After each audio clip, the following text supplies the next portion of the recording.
Mascots are supposed to bring luck, but the people who wear mascot costumes have had a few lucky breaks themselves in recent years. The outfits are much lighter now, and there's even an exhaust system complete with a tiny fan inside the head, so it's not so stifling in there. That means the mascot doesn't have to sweat it out to drum up a little team spirit.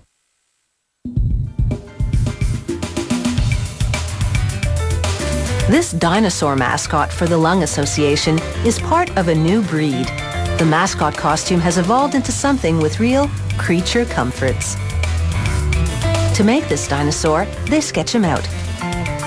Then the artist modifies the figure to human proportions, targeting a height of 5'10", which means the costume would fit performers 5'8" to 6 feet tall.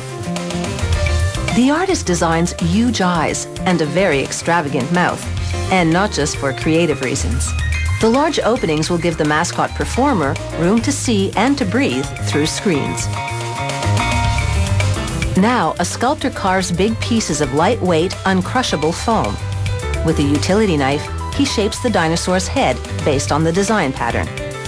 Traditionally, fiberglass has been used for mascot heads, but foam is half the weight. He attaches a battery pack to the inside of the head, at the back of the neck, using Velcro. He tests it to make sure it has enough juice to power this tiny square exhaust fan, which is to be placed inside the head at the top. Then he sprays glue on the foam, sticking the sculpted layers of foam together. Now the dinosaur head is starting to shape up. He cuts out those enormous eye holes. Then tries on the head for size. He checks visibility and ease of movement. Next, the sculptor slices into a very dense piece of foam. It's dense because it will need to hold up to heavy traffic. This is the dinosaur's foot. He scoops out foam in the center of the foot, hollowing out an area. Then he carves out more, following a pattern of a size 12 shoe, so that a human's foot could fit inside this big mascot claw. He rounds the outside of the foam foot with a belt sander. Now the foot is fully sculpted and ready for the fabric department. There, a worker sprays heavy-duty glue onto the outside of the foot and stretches a nylon fleece fabric over it. The fabric has a lot of give, so it can be tightly pulled into the grooves of the foam. Now she sprays adhesive onto the bottom of it and cuts off the excess fabric. She sews the seams with a very tough thread.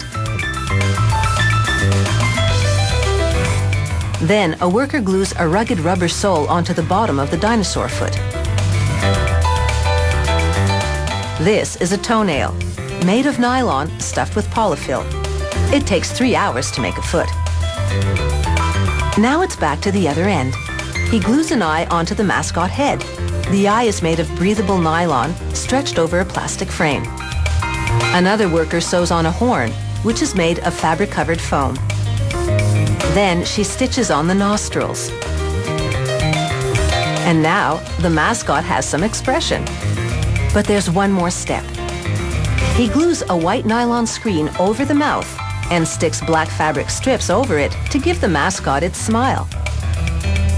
Now a worker drafts a pattern for the outer body. It will go over an inner bodysuit that will give the mascot its rotund shape.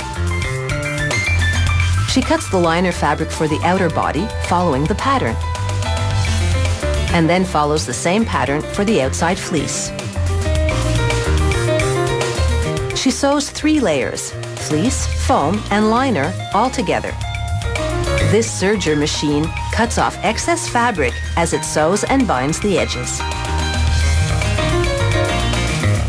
She hand stitches the scales onto the back of the dinosaur mascot. And now it's time to give this mascot suit a test run. It fits like a glove. But what's the view like from the inside of that head? Not too bad. He makes sure he won't lose his head in all the excitement. And this is one dinosaur who's ready for the 21st century.